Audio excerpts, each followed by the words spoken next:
Hey friends, welcome to the Wedding Pros podcast. My name is Jared, and we have an incredible show for you today with an amazingly talented photographer.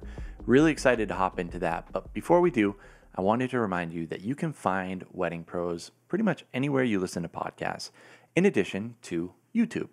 YouTube is a great place if you like to see people's work or sharing their work, if you like to see people's faces, what these amazingly talented people look like.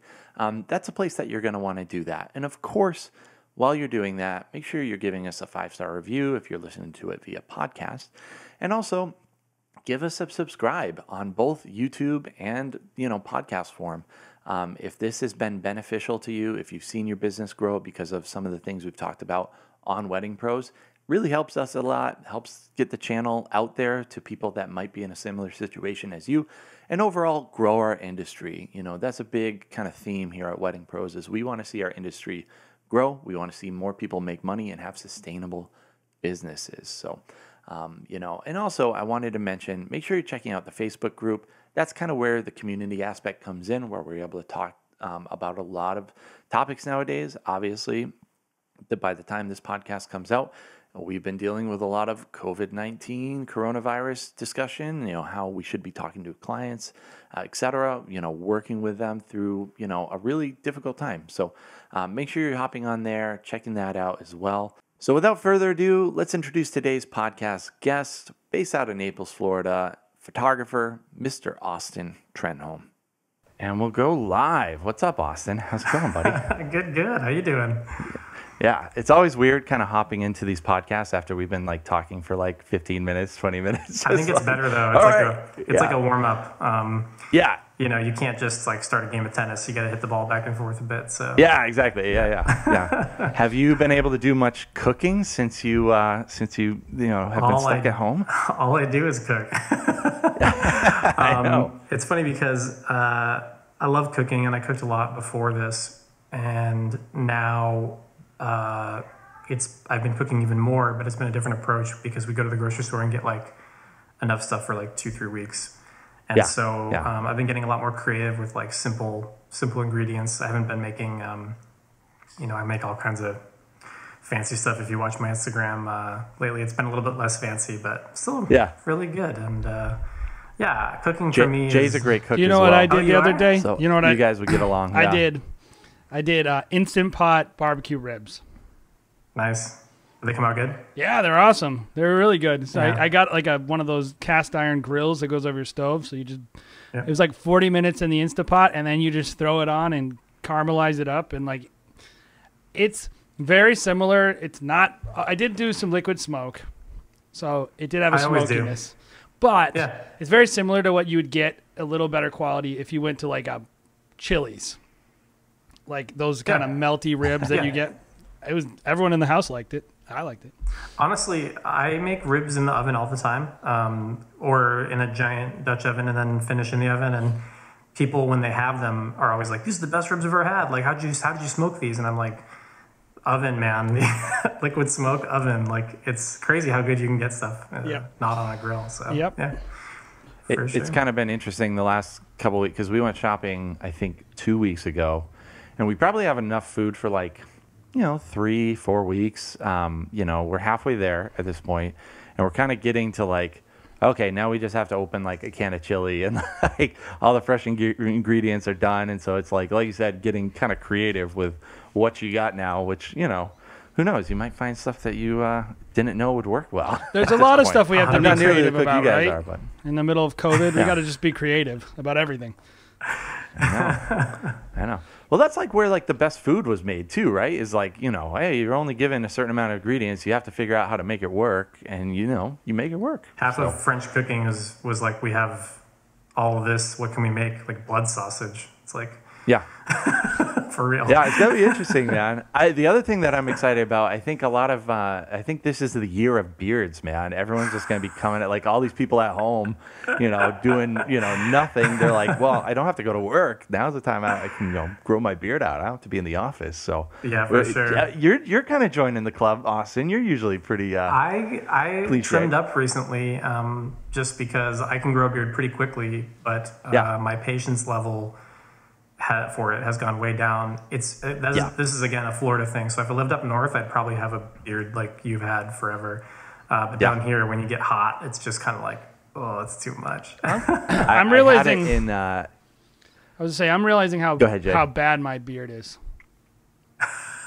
Yeah. Like it just it's because I didn't even think about it's just I'm not thinking about like grooming.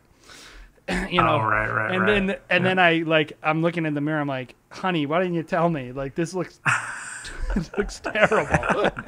It's like one directional. It's like pointing over to one side. Yeah. No worries. When I was in Japan in November, and people would always ask me about my beard because out there they're just like, what is that? No, like two strings. Like so foreign. You're like up here, yeah. Like people are like, what? You know, it's and you don't realize it because it's just like it's so normal up here, especially Northeast.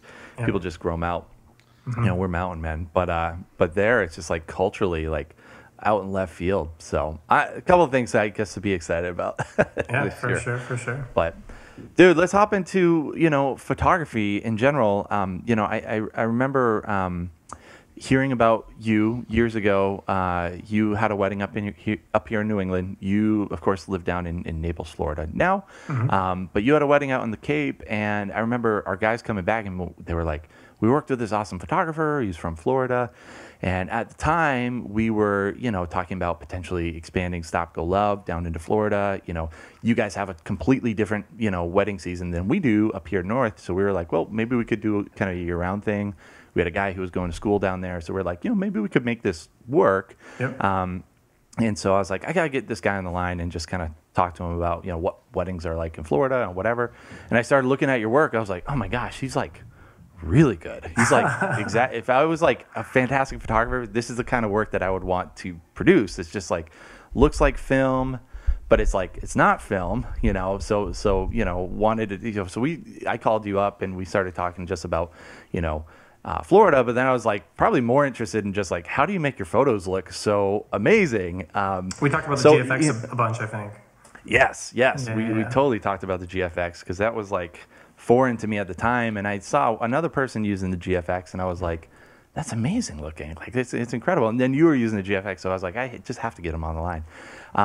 But obviously, your work is inspired by film in general. So do you come from the world of film? Kind of how did that start up for you? Yeah. So when I first got into photography, really all there was film photography. Digital cameras existed, but they were still not very good or incredibly expensive. They were just like prohibitively expensive. So I was literally like 14 and I was headed to New Mexico to live with my aunt for the summer.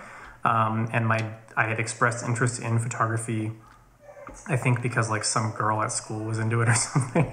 And then my dad was like ultra supportive of our interests and our hobbies. My brother was like, I want to play guitar when he was like, I don't know, 8, and my dad got him a guitar, and now my brother literally is a full-time musician. So when I expressed interest in photography, he went and got me a camera, sent me to New Mexico for the summer, and I just photographed. And this was it has to be 2002-ish, I don't know. So digital cameras weren't really an option. So even professionals, everyone was still shooting film. I worked at Ritz Camera. So I got to shoot a ton of film. Ritz Camera, I know. Hey, it got me my start. So I shot all film. Been a long time since I heard that word. Yeah. Are they still around? No. There's Ritz Camera online, but it's totally different. But yeah, I worked there and shot nothing but film for years and years and years and years, and just sort of figured out photography on film. And then it's funny because when digital became affordable, back in the day, we were all like, great, we couldn't wait to stop shooting film. This was just so expensive, and, you'd make mistakes and you wouldn't know it until you got the film back. And so digital for us was like a huge, it enabled us to have a way more profitable business. But that being said, film was my start, and now the film thing, it's like vinyl. Everybody wants film. All the top 10 photographers in the world are shooting film. And so we've sort of, I've gotten back into it a bit just for fun and just for the gram, shooting a bunch of film. And then, no way. Yeah, and that's what basically I'll bring like a film camera to like every engagement shoot and a wedding, and I'll take like one roll and just like pop it up there and be like, yeah, see, I can do this too. It's actually not that hard. But yeah, film is wonderful, but digital to me is what really allows creativity to thrive, because you don't have to worry about the money you're spending. You don't have to worry about if it's in low light. You don't have to worry about if the light is like not ideal direction for film. And so when I left the film mindset and I started shooting digitally, I liked my work so much more. And so I'm sort of this split personality person where I love the tones of film, but I hate the film process and I hate the limitations of film. So yes, yeah, totally. I think that's what do you think about why do you think the film kind of format and film kind of look lends itself so well to wedding photography these days? Yeah, for sure. I mean, I think it lends itself to it. And it's funny because the film look lending itself to wedding photography is really to say contacts, within a Zeiss 80 f2 and Fuji 400, right? Plenty of wedding photographers do shoot with other film stocks other than Fuji 400. They'll shoot with Portra 400 and Portra 800. But the key is a contacts with Fuji 400, and that look is what lends itself to weddings because it's light and airy. It's very flattering on skin tones. It's very dreamy. It's very nostalgic up front, right? So when you think of pictures from your past that you'd find from like your family, they're faded, right? Like none of them are like still like crazy vibrant and like perfect looking. They're usually faded. And I feel like Fuji 400 already has that like desaturated, faded look. It's super beautiful. It's just very dreamy. And so, it doesn't surprise me that dreamy, beautiful, faded, timeless look makes your wedding already look like this distant memory, even when it was like only a month ago. And so, I think that's what film offers to people now. But that being said, it's so funny because when people say the film look, I just want to be like, look at my hundreds of albums of me starting in film, and none of these look like that. So well, I was gonna say, in what film? It's like you were mentioning how you got started with film. I got started with Super 8, or not Super 8, not even Super 8, but like DV, mini DV, Super, and Super 35, like cartridges that you would get at like a television studio. And it's funny, like when the first time I got a camera that I didn't have to capture, I didn't have to sit there real time, play the video, and wait for the video to play through to be digitized. Wow. I was like, oh my gosh, this is the best thing ever. You're one of the few people that have mentioned like there's some positives, but there's like serious cash flow limitations when it comes to film. It's not this big dream. It's not this big fantasy.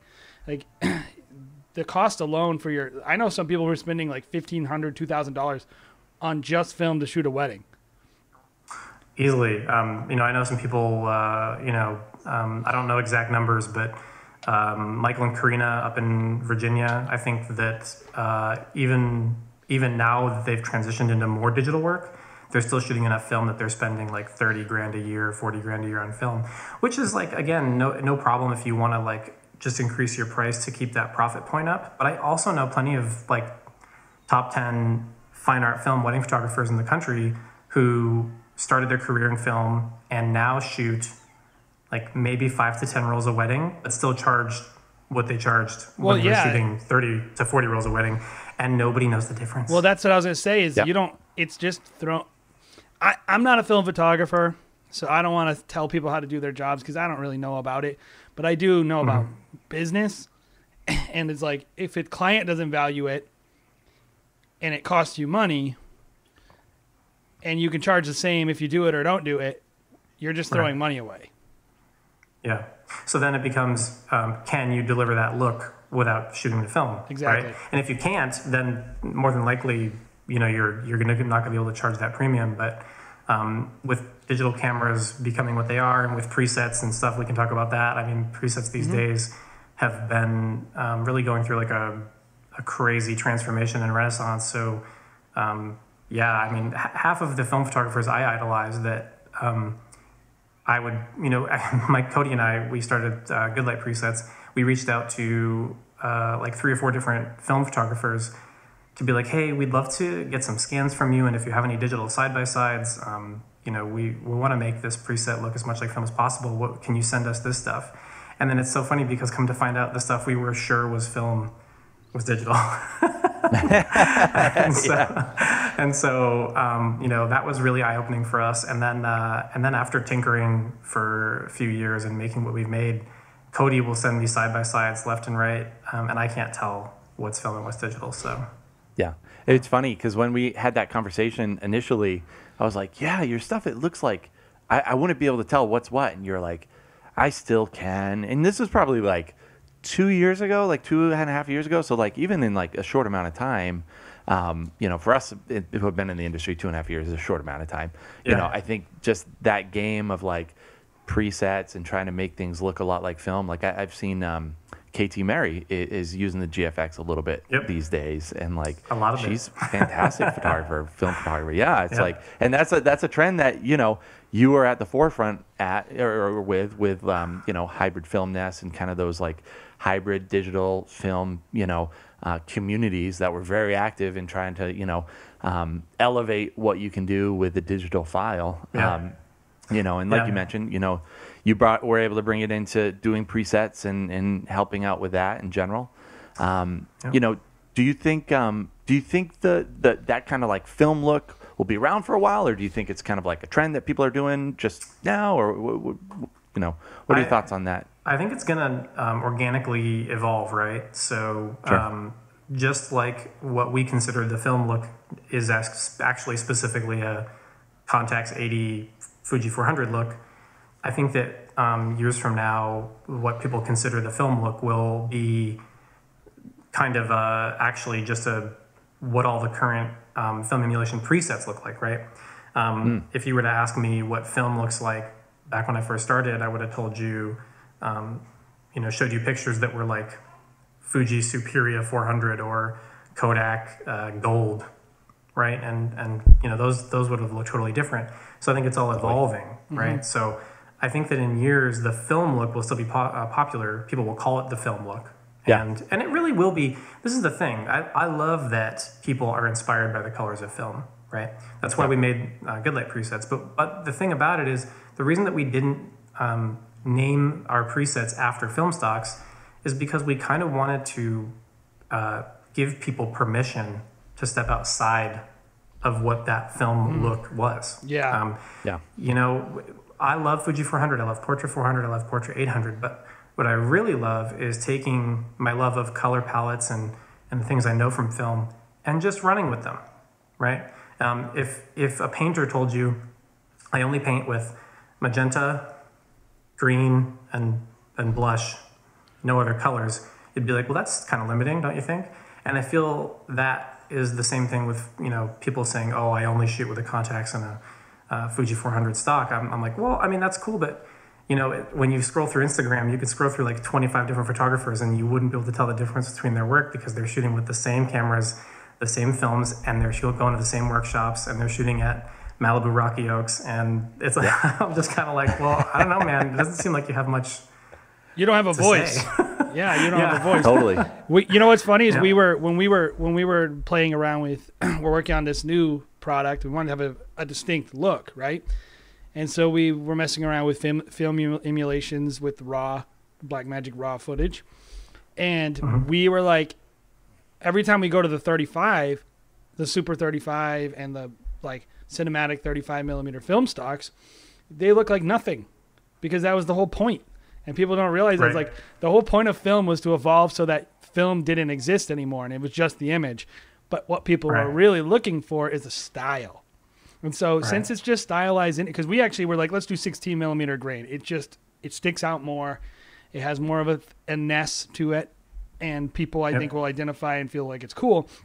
And that really gives you freedom. Exactly what you just said, which is when you look at what you're trying to create, which is art, and whatever you want to call it, it's really up to you. And like you can make it look any way you want. And that's the beauty of having that hybrid way of evaluating, is like there's always a wink and a nod to the past of what it gave us. Right.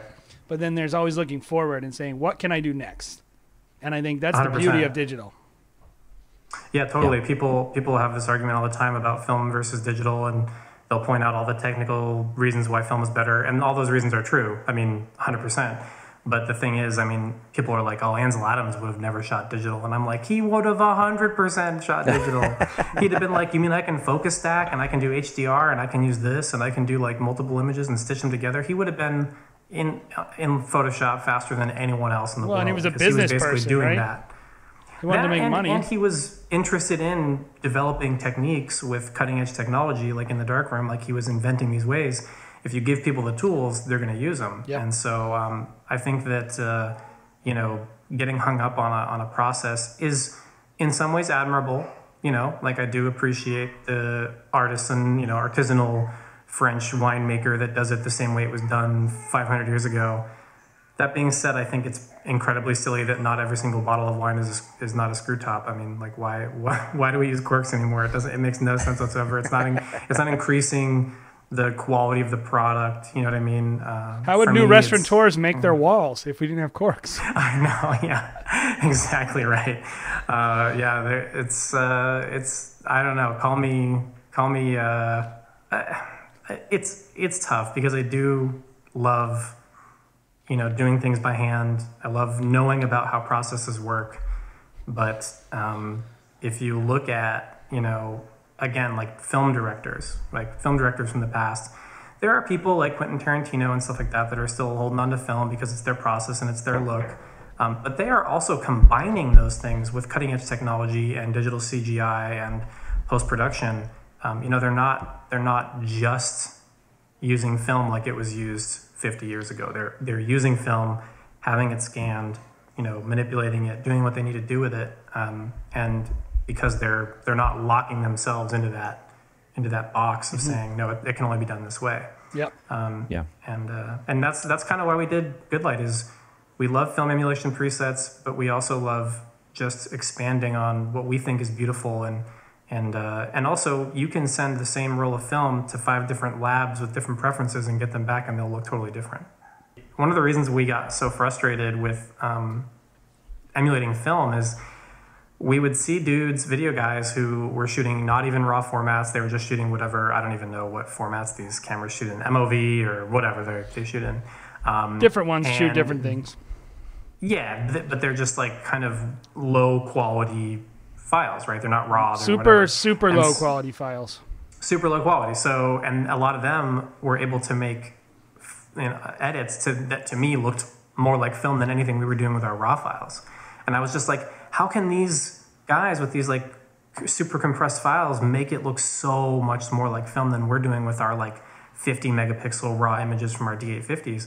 And the answer was LUTs, the whole different you know, approach to editing. And so Cody had the bright idea. He's like, well, maybe we can put a LUT into Lightroom. And sure enough, with the latest update with profiles, it allows you to embed a LUT. And then that took a whole, you know, process of us learning what a LUT is and how you make it, and you know, all that stuff. And luckily Cody is a robot and is like able to really tackle technical projects like that. And he spent months and months, all the entire time me saying, it's not going to work, man, let's give up, let's try something else. And he's like, no, I think we can do it. And eventually he was like, okay, try this. And we tried it, and it like kind of worked. And then from there, we just kept refining it until finally we got something that now, I mean, I think is just unbelievably unique. The way it edits color in Lightroom is just crazy, and it's all based on LUTs because we saw what video people did. So yeah, and I have them. I use your LUT pack a lot of times, and I love them, man. I think they're so easy, and it's like, I'm probably a video guy first and foremost, and you know, I like to dabble, kind of bounce between the two because I just like the different kind of approaches with doing video and then bouncing between photo. I think they both kind of work together in a certain way and make me a better filmmaker, a better photographer. Yeah, for sure. But editing photos has always been the thing that I've been most frustrated with, and I'm like, ugh, I have in my mind how I want this to turn out, and I feel like when I'm editing, I can't get it there. And with your presets, it's been like, okay, you know, it gets me about 80% of the way there of what I, you know, envision it, and then, you know, I have to do a little bit more kind of tweaking to, you know, fix my mistakes essentially of like, oh, I put them in crappy light or whatever. Yeah, that's just but yeah. Anybody, yeah. Yeah. Well, but you guys both mentioned something with kind of like styling and just kind of like what trends are currently, doing with, film and whatever. I thought it was interesting watching Justin Bieber's. Have you seen Justin Bieber's wedding film? No. you got to watch it. I kind of ranted about it a little bit, but I can definitely see at least wedding videography go in this direction of like going the mini DV kind of route. I want to do it so like bad. It was filmed on. Yeah, it looks like it's filmed, and I think they actually did film on like mini DV cams. They actually got that, old like, mini DV camcorders. Yep. They mixed it with, typical DSLR stuff. But because the 90s is in, man. Well, the 90s are back. Yeah. it's street. It goes with the 90s are back. streetwear thing, right? Shoes with low, like it's Justin Bieber. It's the most LA thing you can do, right? And That's so funny. Yep. yeah, it's Authenticity. It's style. It's like people are gonna want it to look like I talked to a lot of brides and they're like, I watch my mom's wedding film every year. I talked to a bride this last year who said that. I was like, oh, well, that's cool. But people might want to start seeing their wedding films look like their parent, because it's authentic. Or, You're like, awesome. I can just send one dude with one camera and one lens, and I can just right? Photo vest, tripod in the back of the room, go around and interview people. Super small sensor on with the like camera. a mega zoom on you. I had I've been helping a local thrift store. They have all these old cameras, and I'm like trying to go through and like organize them. And I found this awesome Sony DV cam that's probably like, was like really high end in like 2004, 2005, 2006, right around there. It was very expensive. It was probably like a $5,000-$6,000 camera at that point. Yeah. And I'm like, I want to film a wedding with this. They're selling it for like $100. I was like, I'm going to film a wedding with this. And one of our guys is sometime in the future, in the next few years, is going to be getting married. I'm like, dude, when you get married, I want to film with this. And he's like, absolutely. He's a skateboarder, so he has a mini DV camera. He likes to put a fisheye on it.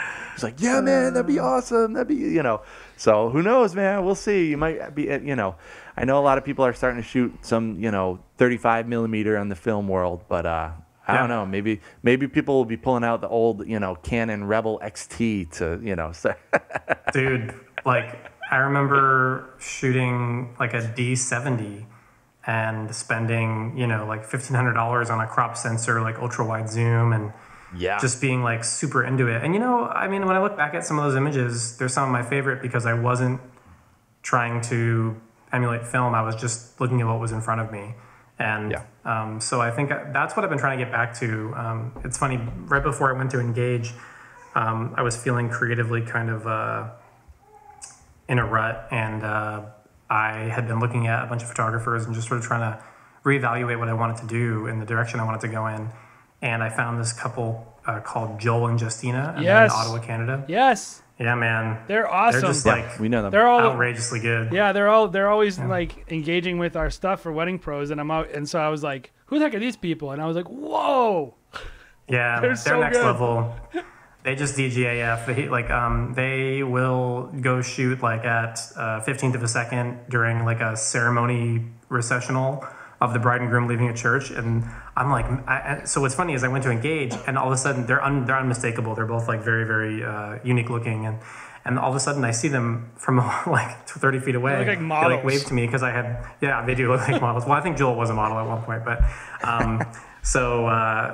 all of a sudden I see him and they like wave to me because we've been chatting a bit on Instagram, and I was like, oh my God, is it really you two? And he was like, yeah, man. And so I asked him at one point later, I was like, man, how do you, like, isn't it kind of risky? Like, how do you do these slow shutter speeds during recessionals? And he's like, yeah, I just risk it. I'm like, oh my God, you're crazy. And then he told me all about his process. And again, it just goes back to seeing what's in front of you, being creative, not being hung up on creating a specific look. I'd be like, what do you shoot with? And he's like, Fuji X-T3, Canon 5D Mark IV, and a Contax with an IQ 160 back. And I'm like, really? And he's like, yeah. He's like, so I love that he just doesn't, like, he's like, I'll use anything that works. Can I ask just, this is a question for all of us, which is like balancing risk, at the heart of art, I think, is communication, expression, right? And communication, expression, and like the more your communication becomes funneled into your vision, probably the less it works for more people. So the less marketable it is, and the less sellable it is, and honestly, the less reproducible it is. Like, some pieces of art are beautiful because you could never make them again. They were at moment. Prince is awesome because nobody else is Prince. Yeah, and nobody could be Prince. And like Radiohead is a great example of a band that has had opportunity. They got lucky because if you listen to their music, it's very inaccessible. They're going to literally be like, hey, let's do this time signature that is terrible, that isn't good for music, and we're going to make it work. Yeah. They're geniuses. Or like, I'm not really like a vocalist, but we're going to start a band anyway. Yeah. And I'll sing. Yeah. And it 25, like 30 years later. Yeah. So that everyone wants to point for the Radioheads and be like, see, you can be creative and you're going to make a bunch of money. But the real truth is most things that make money are just accessible and digestible for more people. And so how do we as artists really fight through that tension of making something that we know will sell and making something that we know is, honestly, let's be real, fun, that we think is fun? Yeah.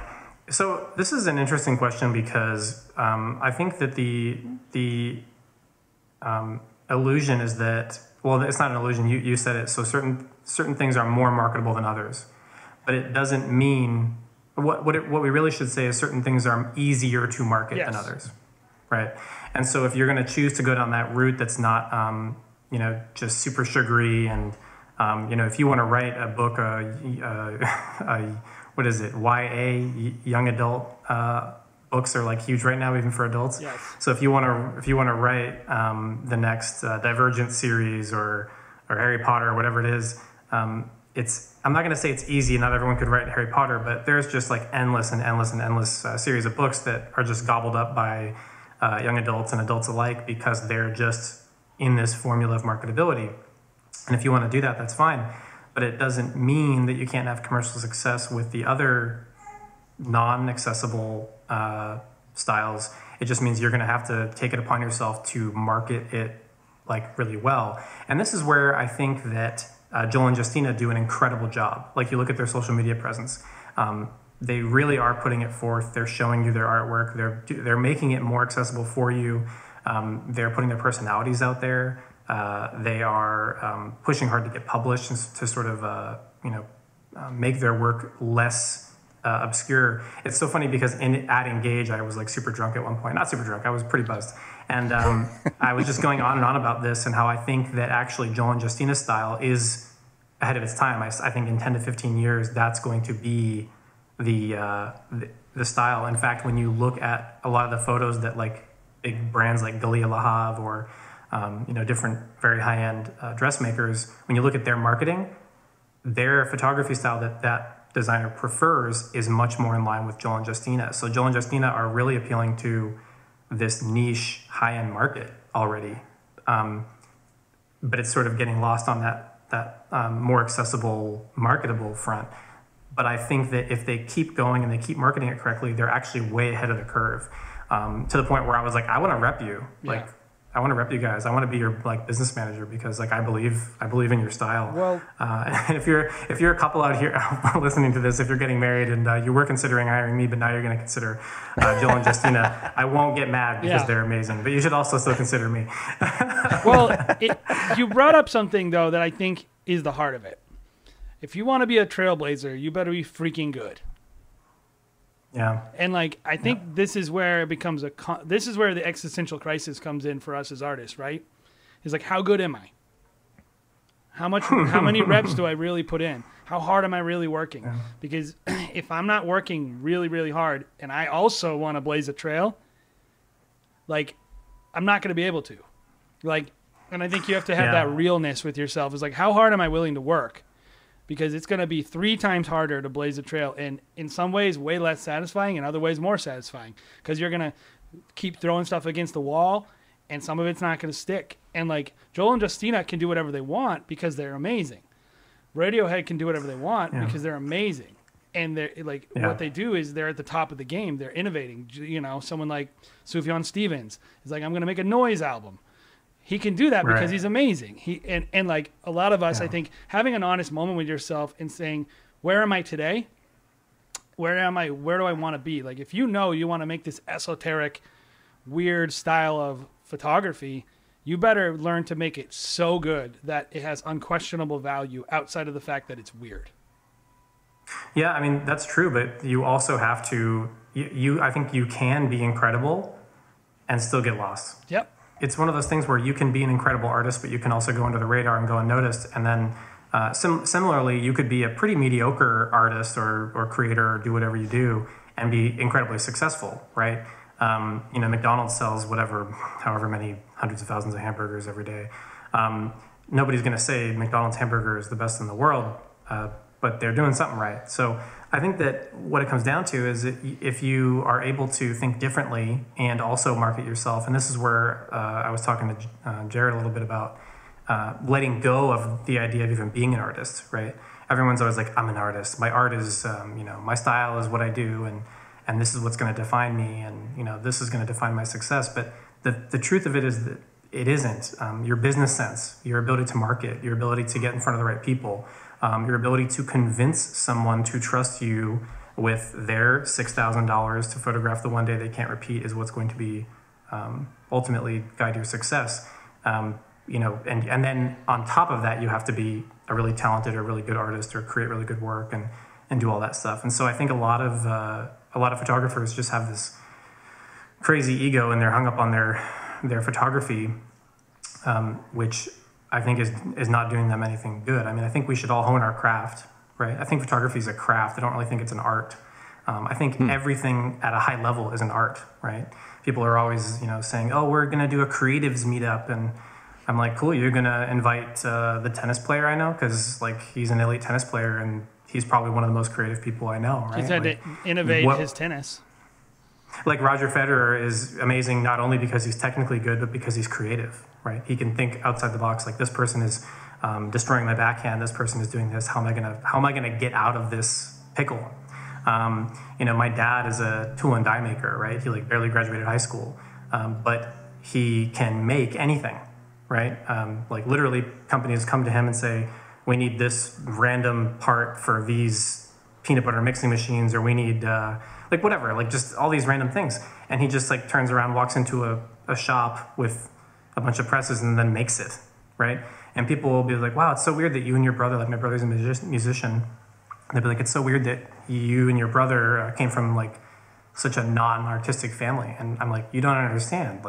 My dad is the most creative person I've ever met. Creativity and art is, to me, more of a level thing, right?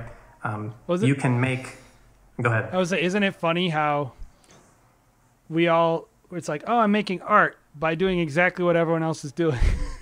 Yeah, exactly. Right. Yeah, that's why I think it's more of a craft, right? So if you become a woodworker, you are a craftsman and you can make a table. And there are hundreds of other woodworkers who can make the exact same table. What then separates you is if you take your craft and do something that nobody else is doing. And then not only that, again, getting back to the success aspect of it, it's the marketing, right? Mm-hmm. And I'm using, when I say 100-year-old or hundreds-year-old marketing tactics, it's basically this going back to Leonardo da Vinci and sort of the old way of business. And that is you need to, I tell people all the time, if you want to succeed in any business, no matter what it is, it doesn't matter if it's photography or weddings, you need to read Dale Carnegie, How to Win Friends and Influence People, right? Just read it, because that is everything you want to know is in there. And then if you want to get a leg up on everybody else who's also read How to Win Friends and Influence People, you need to read The Game, which is actually a book about pickup. It's about pickup artists and how to pick up girls. And so I don't recommend reading it for any nefarious reasons or on how to actually pick up women, but it gives you this incredible insight into human psychology that, combined with How to Win Friends and Influence People, will give you every tool you need to be successful in business.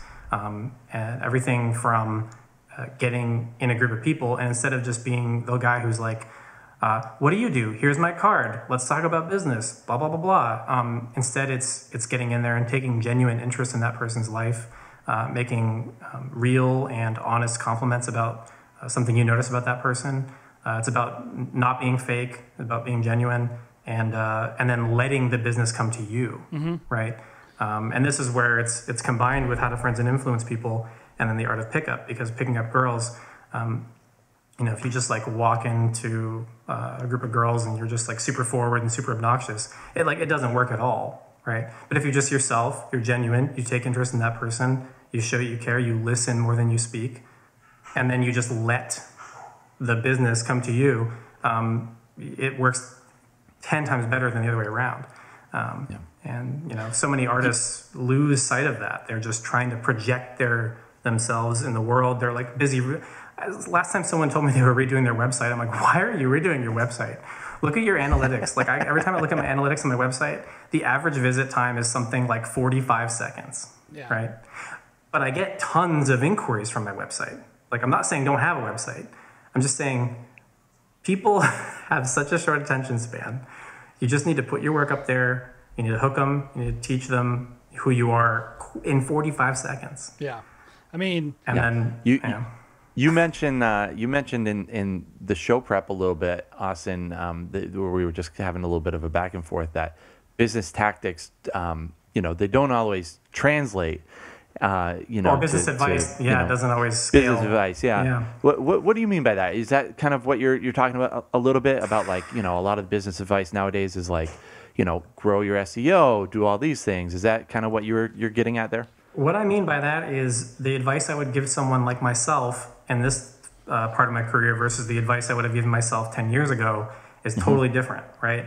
Like I love the Hans. Brittany Hahn is just like, I love her so much because every time I saw her speak or give advice, it was basically like just play by play, exactly what I tell people when I used to do my Get Real workshop. And I love that she's real. And one of the things about it is I hear so many fluff seminars where a photographer will be like, don't give discounts on your prices, stay strong, charge. You're only doing a disservice to the industry if you're lowering your price. And I'm just like, well, that's a load of BS, because what if you've only been photographing for a year and a half and a really good opportunity comes along, and it's the difference between getting that wedding and not getting that wedding by giving them an $800 discount. Well, you know who that helps? That helps the top end people of the industry that don't want anybody encroaching on their territory. Bad advice is good. Bad advice is good if you're already successful. You don't want anyone else to be successful. You want to breathe all the air in the room. That's exactly right. So it's like, this is one of my biggest pet peeves, is watching people who don't know crap about business, by the way. And they don't know anything about SEO. Like we own a marketing firm, right? And I'm doing a website. I do a website for a company that gets like over hundreds of thousands of visits a month on their website. So when I talk to some person like, 1,000 people a month are selling or searching for this term in your area, I'm like, do you know that that's 1 unit of an ad sale? You sell by 1,000. That is the smallest possible increment I can sell an ad on. So that basically means no one is looking for this. That's the truth. And nobody wants to hear it, but SEO is a load of crap. And all you're doing is selling classes on SEO. You make more money telling people about SEO than that person could ever make doing good SEO. That's just my soapbox on it, because I'm doing SEO at another level for companies where I'm having to compete with like a product, like a buzzsaw. And I have to compete with like 20 other websites that have hundreds of listings. And SEO really matters there. But the word photography on the internet is not a special word. So it's going to be... I know. I told Jared this. I just literally a month ago or something registered my business on Google. I didn't even have a Google listing. People all the time would ask me, like, what are you doing for SEO? How are you getting all these inquiries? Because I get so many inquiries. And I'm like, I do nothing. I haven't updated my website in forever. I don't use meta tags. I don't use keywords. I don't pay anybody. And you know what I do? I get in front of people and I ask them about their kids. Yep. And I ask them how their days go. And I say, hey, you look really good. Have you done something different? I love that YouTube video you just put out. It's like, it's really nice. Or I was just talking about you with this florist, and he said you had this crazy wedding. Tell me about that. And then the in person, right?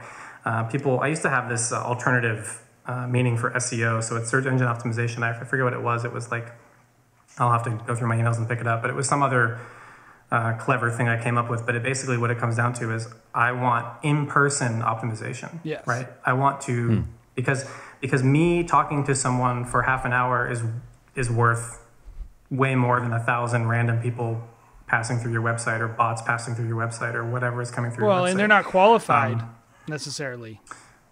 Right. And so like you were saying, it's different if you're trying to sell a backpack or a buzzsaw or something like that. But like for me, I just feel like too many people overlook the classic way of doing business and what we do. You know, we have to sell ourselves to be with someone for 10 to 12 hours a day on their wedding day, and make them laugh and make them look good and make them feel comfortable. We have to gain their trust.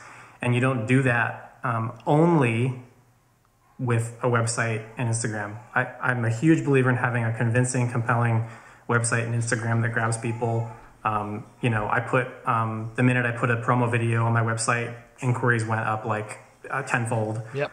Just because it's one more opportunity for someone to meet me. But again, my whole tactic is getting in front of people, not trying to talk about my work at all. When I first moved to Florida, a while into my career, and I had no business down here.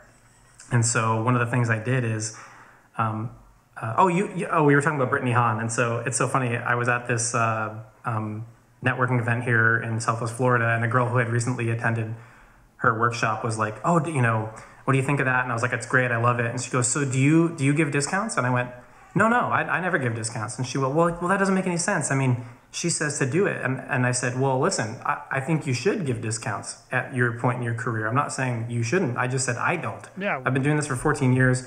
I book 40 to 50 weddings a year consistently for like the past 7 years.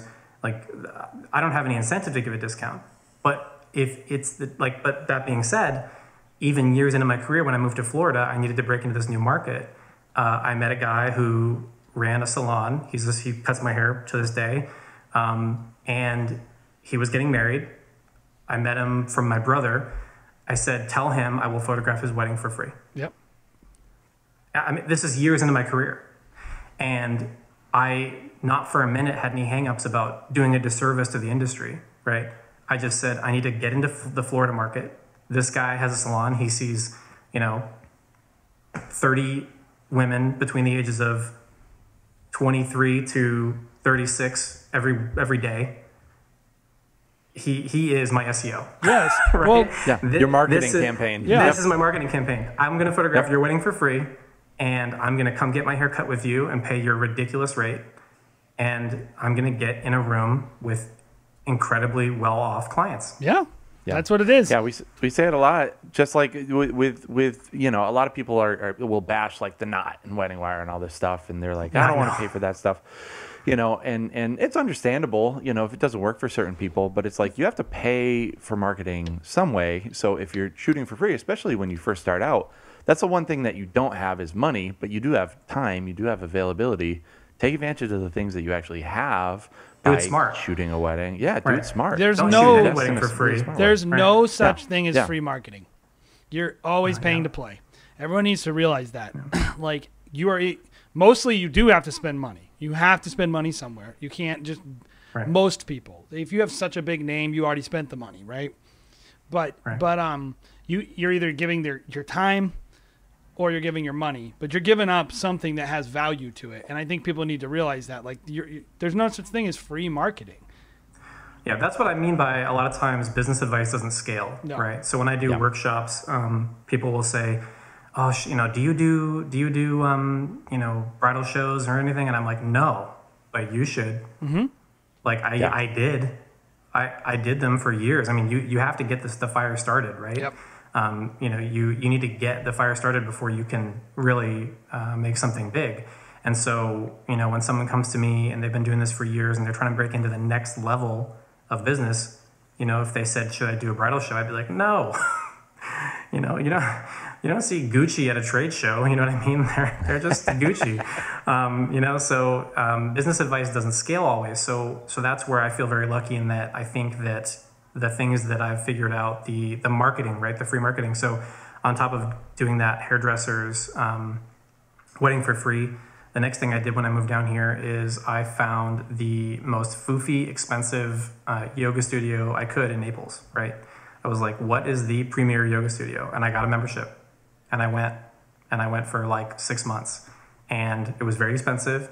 I didn't go in there with my business cards blazing. I just went to enjoy yoga, right?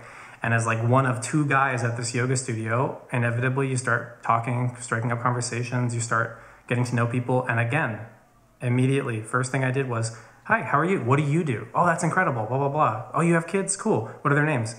Never once do I ask anything or tell anything about myself. And it might go months of getting to know these people before someone says, so what do you do? And then I can say, oh, I'm a wedding photographer. And then of course, instantly, because again, I'm in this exact microcosm of my demographic. Oh my gosh, I have 2 friends getting married. Of course you do. You're a girl between the ages of 23 and 36 at the most expensive yoga studio in Naples. I'm sure you have more than 2 friends that are getting married in the next 5 years. Yep. And so that's the marketing. The marketing dollars I spent were at the yoga studio. Well, Can I write it off? Not really, but you're working and you're paying yourself, either a salary or something. And so you're giving up that time, and that time has value. So it's actually thousands and thousands and thousands of dollars of marketing. And if you think of your time as money, and you actually do, which a lot of people don't. So I was like, they're like, I'm redoing my website. I love that you brought that up. Why? Mm-hmm. What's the negative result that you're seeing that you're trying to mitigate? Well, I'm not doing as well. Trust me, the new website's not the problem. Let's focus on what the real problem is. Oh, I'm doing really well. Well, why are you redoing your website? It's serving you. And it's like, if you were to like, oh, I'm doing it myself, so it's free. It's not free. You're not doing the thing that is going to actually grow your business. It's the opposite of free. Time is the most expensive resource there is. Yep. Yeah, it's 100% true. In fact, what I've started to say, instead of time is money, money is time, right? So when someone's like, oh, you can pay someone to do your lawn, I'm like, yeah, that's money well spent, because that's time that I can make more money in, right? If it costs me $25 a week to have someone else mow my lawn, I can make more than that costs me with the time that I'm saving. Definitely. Right? And so I can use money to buy time, right? And so that's it. In the beginning, it's the opposite. You use your time, like, you know what I mean? I don't have as much money when I moved to Florida to get the marketing dollars, so I give my time to do the wedding for free to get in. And now that I have the savings and the resources and the business momentum that I have, now I can use my money to gain time, right? So it used to be I'd edit everything myself when I do my weddings, and I mostly edit myself these days. But that being said, now I'm not opposed to hiring out a company to edit my weddings. Like the wonderful Image Salon, who we love. Oh yeah, they are over there. They're awesome. I'll have to check them out. Image Salon. So now I can now that $200 or $300 that it's going to cost me to have my wedding edited is more valuable than the $300, because I can focus on good light presets, right? Or I can focus on some other sort of diversifying my income stream. So, yeah. Jared, how do you feel like social media plays a role in all of this, especially nowadays where, people are just sitting at home with really nothing to do except be on social media or plan their wedding? It's a really, how do you think it's why do you think it's important? It's really important because as much as I'm sort of bashing SEO and sort of your website presence, social media is totally different. Here, you know what? Do you want to pause real quick and let my... Yeah. So now you're in the great outdoors, so there's some beautiful birds. Yeah, sorry. We have our whole family home, obviously, because everyone's in quarantine. So I just moved COVID outside. life. So, yeah, hashtag COVID life. So instead of hearing my son cry, we can hear some birds. Yeah, which is going to make people feel warm, sunny Florida feelings. So it's great. So Jared, yes, take it away. Yeah. So kind of with what you were talking about, Austin, how do you think social media plays a role in, marketing in the age of COVID-19? Yeah, it's in the age of COVID-19, and generally speaking, I think social media is incredibly important. And as much as I just got done like bashing SEO or worrying about your website, I think social media is an entirely different animal, because how I treat social media is how I treat social interaction in person. I just try to do it in the social media spectrum, right? And so many people are out there, trying to game social media, just like when they go to a networking event or if they're at a yoga studio, they're trying to game that scenario into like getting a business card into someone's hand. And what I just told myself is I'm not going to game anything. I'm just going to, again, be genuine, take genuine interest in someone's life, ask honest questions, be myself, and put myself out there in a way that hopefully gets the return. And so social media, it's an opportunity for you to have the largest social networking event of your life every day, every minute of your life if you want, which is also a problem. It's too much. But yeah, so what I do is I'll pay attention. I get on social media. I look at some of the photographers in my area who I think are my peers, and I say, oh, who's this planner who made a comment on that? Let's check them out. Let's follow them. Let's go through their feed and see, oh my gosh, I love that car. I used to have one of those cars. Let's comment. Let's be genuine. Not, hey, great feed. Check my page out. You know what I mean? So social media to me is just an expansion of what you would do in real life. Oh, hold on one second. What am I hearing right now? Beautiful bird. For those at home, a bird, listening on the podcast, a bird just landed on Austin's shoulder. And, and that would be incredibly weird. So social media, just to expand on that, I take it very seriously. I try to really look at the activity that's going on. I treat social media like a room. So I treat Instagram like a room. And when I notice conversations happening, I figure out a way to, is this conversation valuable to me? Do I have something valuable for someone else? And then, is this person someone I should strike up a conversation with? If so, I strike up the conversation. Social media to me is 10 times more important. In fact, to the point where, because when I saw the analytics on my website, where it was like the average visit time is whatever it was, like 45 seconds, I have a pop-up on my website when you get there that just says, hey, want to see the latest and greatest? Go to my Instagram, and it just sends them immediately to my Instagram. Because I feel like that is more accessible for our current clients, young brides. Navigating websites for them is like a little annoying. Half of them are on their phones. Instagram, they can save things, they screenshot things, they can contact you immediately.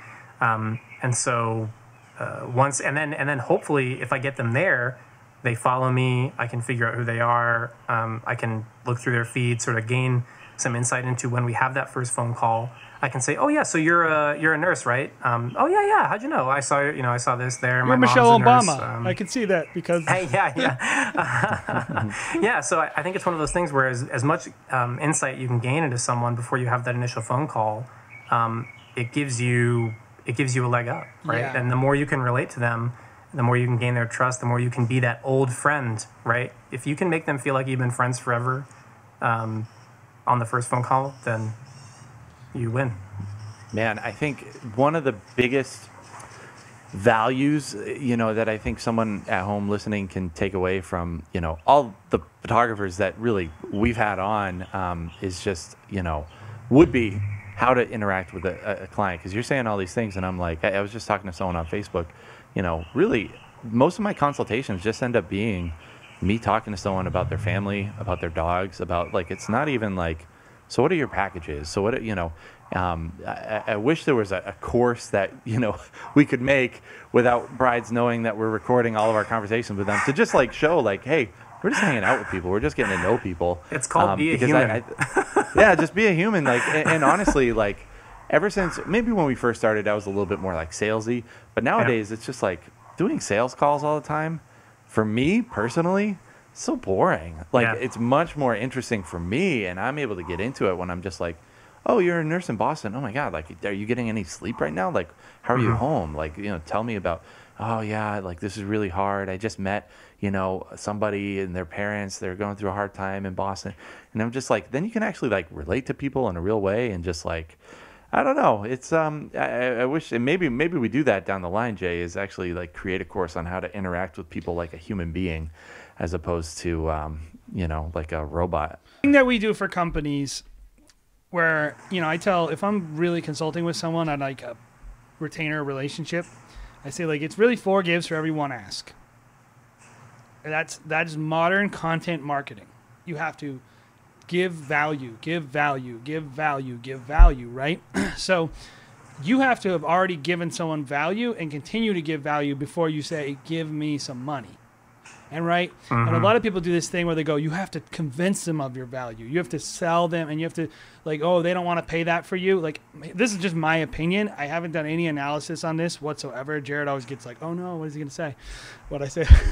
But like, I tend to think if you get to the money part of a phone call and that person isn't already in like thinking like, yeah, whatever, you haven't done a good job representing your, like, I don't think I can get on the phone. I don't think it makes any sense to get on the phone with someone and say, this is why videography should cost $6,000 and then defend that the whole 100%. Time. I don't get it. I'm like, right. You know, if you haven't got on the phone with me and I haven't said to you, like, we have a bunch of range of products that we sell, right? And the experience of communicating with the client indicates the price, not the product they get delivered. So I don't care if all the products look exactly the same. What you're paying for is that experience of getting. So like if I'm selling you a very high-end product, it's going to be all about like, tell me about what like, what can we do to make this custom product for you? And I'm trying to understand that, and I'm giving and and we're asking questions and we're learning. You know, if you call and you want to buy a $1,900 wedding film from us, we're going to be like, yeah, this is the product. And like, do you want it? Yeah, it's a little more straightforward. Yeah, and it's like... Right, it doesn't need a lot of explanation. It's really about absolutely. Like, I'm trying to sell the more, and I think this gets more and more important. If you want to raise your prices, you need to raise that experience of you with that client. It's less about your work, even though the work matters. I think, especially if you want to be really innovative and wacky, you've got to be like really awesome. But it's less about your work, and it's more about like, how do I interact with those people? And when I think about who I'm selling to, by the way, Jared and I always talk about this, like, and I'm not doing this because I want to sell to these people. I'm doing it because these people are my friends. The people I'm texting during COVID-19 are my planners. How are you doing? Right. I'm calling them up. This is hitting you hard. How are you doing? Hey, I made this package that you might want to sell to your clients if they get into a rut. I want to offer it to you. Like, I want to serve you in this way. I want to add value to you. I want to add value. I want to add value. I want to add value. Do you need anything? Do you need anything? Do you need anything? That sales. Right. Is like whoever is the most valuable.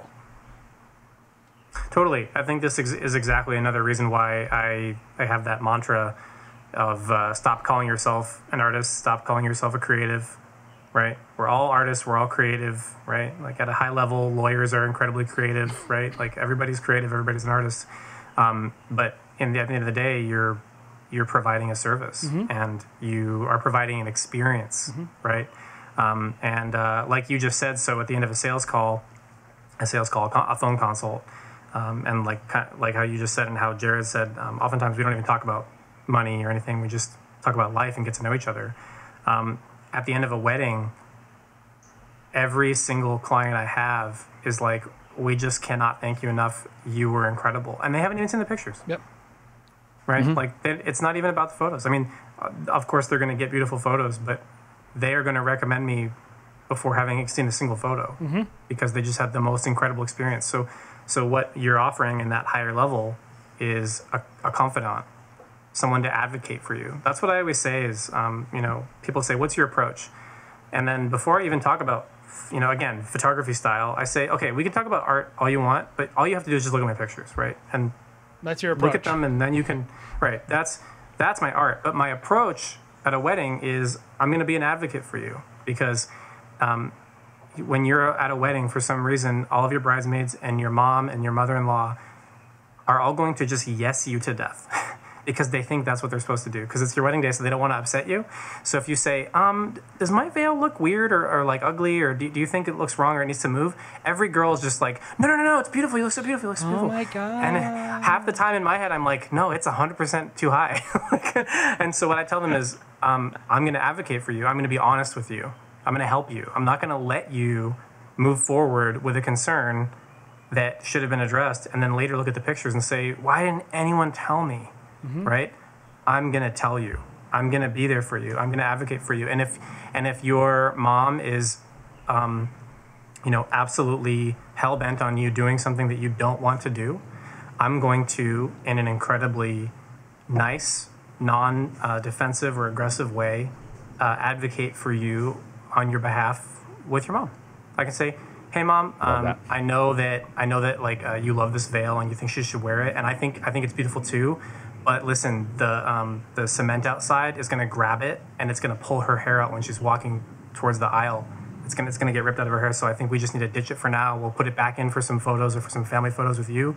But for this, we need to take it out, or she's gonna. And they're gonna remember that way more than the photo. 100%. They're gonna be like, Yep. oh, I love my photographer. I want to be friends with them. He was I trust my photographer. Yep. You're just basically selling your trust. Yep. And that's what anyone's doing. I mean, this is anyone at a high level. You go in for major surgery. You want the doctor to stand in front of you and advocate for you and be honest with you and tell you that they're going to do the best possible job they can do. And then you also want to see a history of work. And so, Have you seen the studies on doctors who get sued for malpractice? No. The studies are it? almost 100% did people like them or not. The numbers on mistakes are exactly the same. What they're correlated doctors who get sued versus doctors who get complaints about how they acted. And if you want to get like good reviews, just be nice to people and make people feel awesome. Right. And then they'll suddenly think you did a good job with your work. Yeah. And like you can't do bad. Yeah. You can't do bad. Like let's like right. Doing an incredible job is par for the course. Yes. That's what I always say. Duh. Like in photography, you have to be incredible. We're like there's 10, there's 20, there's 30 other photographers within a 2-hour radius of me who are probably better than me. Right? Like that's just a given. We all have to be good. And then once you're good, then we can stop worrying about whether or not we're artists. your bedside manner. Unless you're Jill and Justina, and then you can just do whatever you want because you're amazing and incredible. But yeah, Well, I agree. Austin, Go ahead. Yeah. Yeah, dude, this has been super awesome, man. This whole conversation, I feel like I'm gonna go back and listen to it to just get a ton of insight from you, man. This has been fantastic. Oh, likewise. Yeah, we do this part on the podcast every week called "What's Your Favorite Thing?" So, what is your favorite thing that you're experiencing nowadays through the COVID-19 crisis, staying at home? Oh man. In all honesty, it's noticing like day by day and even like hour by hour my daughter growing up. It's just crazy. It's just so crazy to see every day her conversations change. She's learning to ride a scooter, and when we first got her the scooter, she wouldn't even touch it, and then she wouldn't put the helmet on, and she wouldn't ride it unless we pushed it. And then every day it's just like this little small increments of improvement. And till today, we went from our house halfway around the block, and then she said, "Can I get off and take the helmet off? No problem." How old? She's 2. Yeah, I have a 2-year-old as well. Really? Yeah, it's 2-year-olds are wild. it's a man. wacky age. Like every single Every day. Every day they're new. Mm-hmm. Like it's a new person every day. Yeah, And, she started doing this thing. She goes to the door if you're in the bathroom.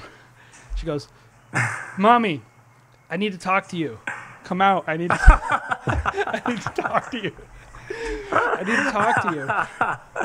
Oh It's man, just- yeah. So yeah. Our daughter does that too.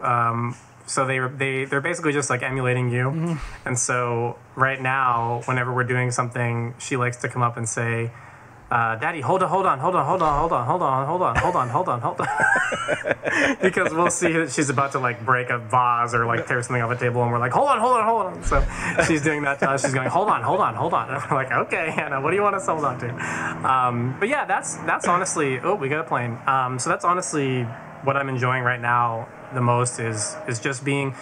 I feel incredibly lucky all year round because during the week I'm home and I get to have a lot of time with my family and my kids, more so than like anybody else I know in any other industry, but especially right now because it's just breakfast, lunch, dinner, 24 hours a day together. And so I really feel like I'm witnessing every change in her, and so that's my favorite thing. And then also just I like being I like because I have no other choice. I like being forced to be resourceful. So like right now, I'm about to finish the last wedding I had before the quarantine hit, and then I'm just gonna go hard on trying to figure out how to market for good light and do live edits and sort of do something out of my comfort zone. Market to video professionals.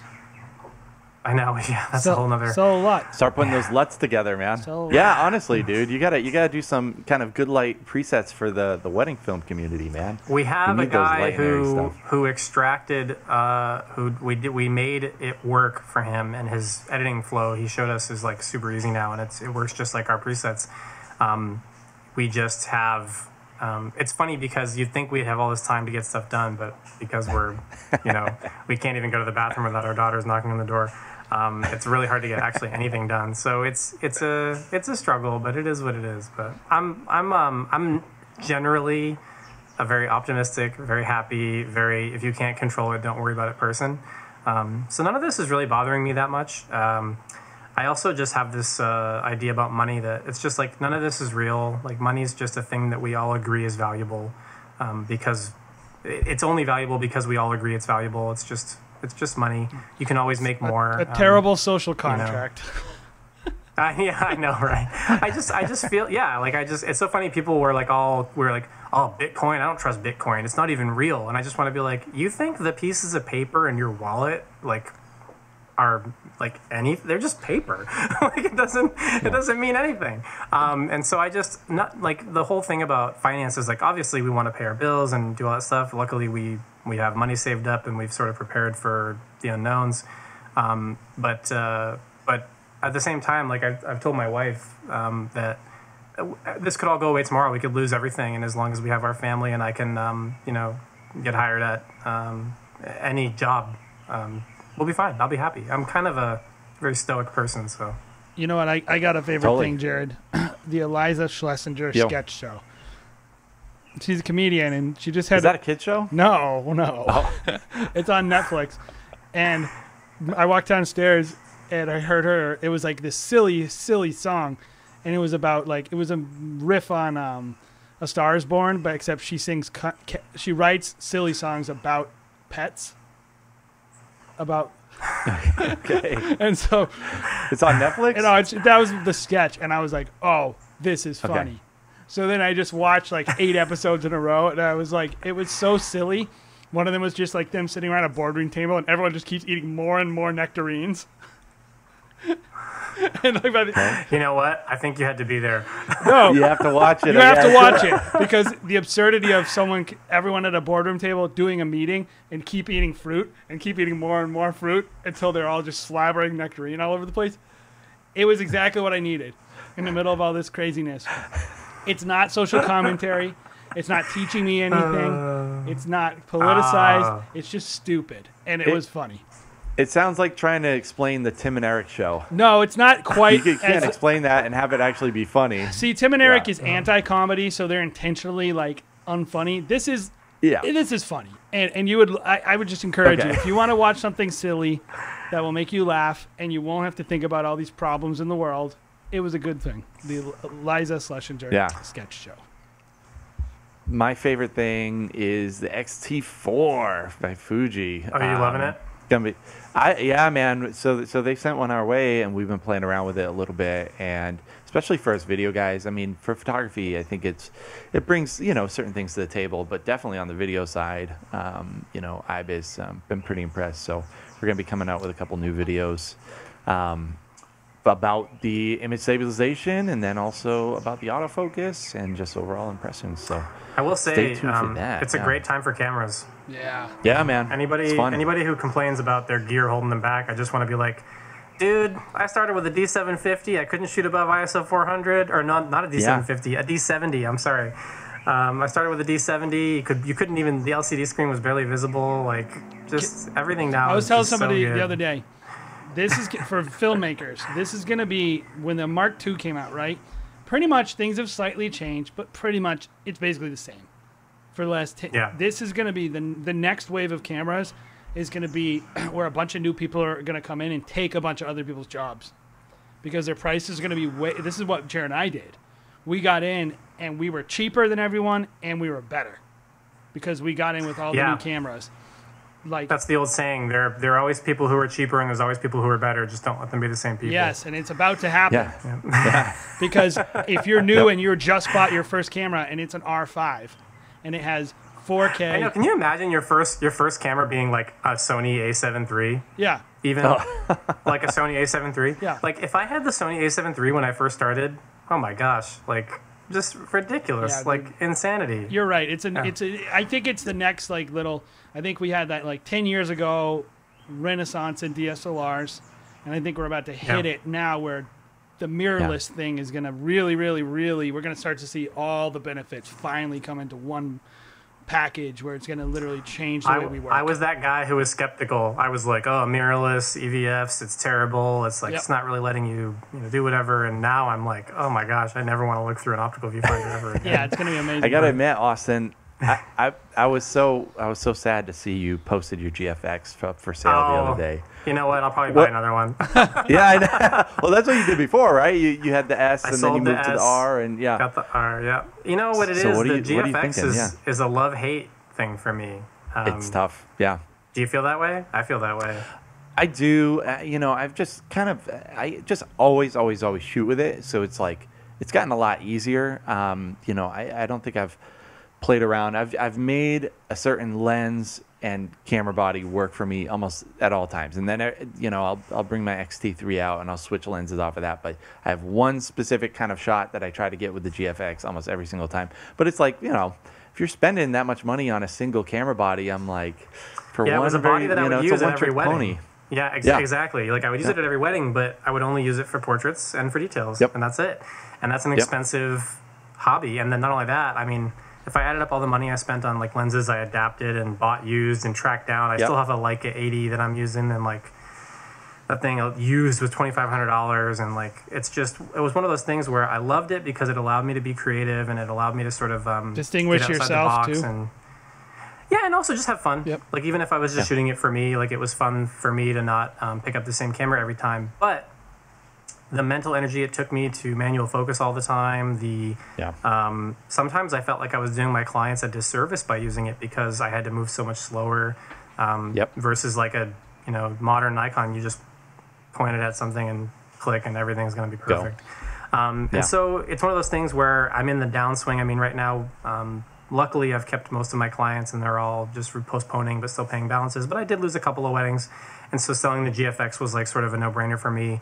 And people all the time were like, oh my God, I was so sad, I shed a tear. And to me, I'm like, dude, it's just a box that gathers light, and there's more. I can just buy it again another time. Like, and this goes back to the whole, for me, like money isn't real. It's just, it's all just like no big deal. I just sold it because right now I'd rather have the cash on hand, and then in 6 months I might buy another one. And people are like, yeah, but then you're out this much more money. And I'm like, it doesn't matter. Who cares? Well, like, they'll probably be way cheaper at that point. Well, and they might have a new one that's better. What the economy's doing.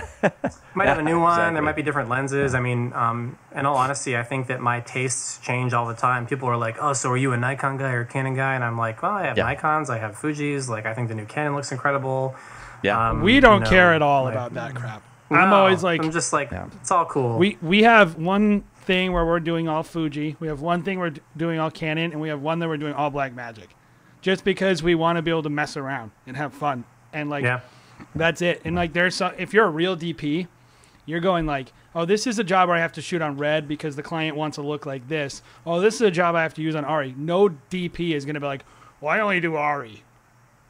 Right. Like, right. It's such the people who care about that are the colorists. They're the ones who are like, I hate this. Oh, I hate these cameras. Or like, oh, I love this camera. Like, they're the ones. But people shooting, they don't, like, people working in the actual film industry or commercial photography or videography industry, I mean, I only use hammers. It's just like, I know, right? It's like, that's like, it's just a tool. I mean, it's just a tool, and you'll find that most of them care much more about other things, right? Totally. This focus pull system is so much better than this focus pull system, or I hate that monitor, I love this monitor. Yep. That's more important. Nowadays, cameras, I mean, my goodness. It's the least important part. Panasonic S1. Yeah. And knowing all your tools is really what it is. So, hey, Austin, why don't you tell everybody where to find you, and also where to find good lights? Sure. So my business is called Trenholm Photo. So I have a website called trenholmphoto.com. And then my Instagram is at Trenholm Photo. That's TREN as in Nancy, HOLM as in Mary. And then our secondary company selling presets is Good Light Presets. Always looking for that Good Light. And you can just find us at goodlightpresets.com and on Instagram at Good Light Presets. I'm sure y'all can. We'll put all kinds of words on the screen that will represent aids and intros. Yeah, exactly. But yeah, that's where we're at. Cool. Awesome. This has been great, man. Thank you so much for taking the time and joining us. And hopefully we'll see you up in New England this summer, maybe. I'm so glad that we finally got to do this. And the plan is to be in Boston during the summer. And if I'm not, it's because the world has become Mad Max. So. Yeah. We'll come down to you and we'll swim in your pool. Awesome. Come on down anytime.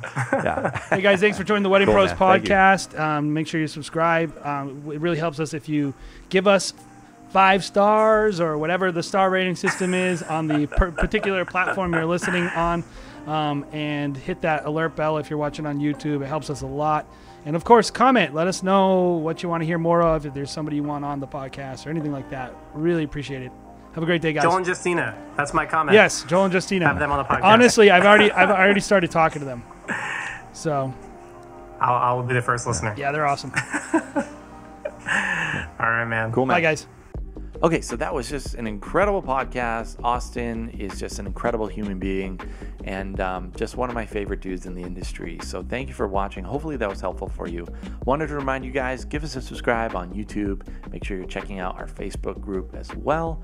Tons of information going on right now about COVID-19 and the current situation that we find ourselves in. So if that's something that you're interested in and you don't have a good group to bounce ideas off, make sure you're checking out that Facebook group. I think it's been helpful for myself, definitely, but then also for other wedding pros in our community. So make sure you're checking that out.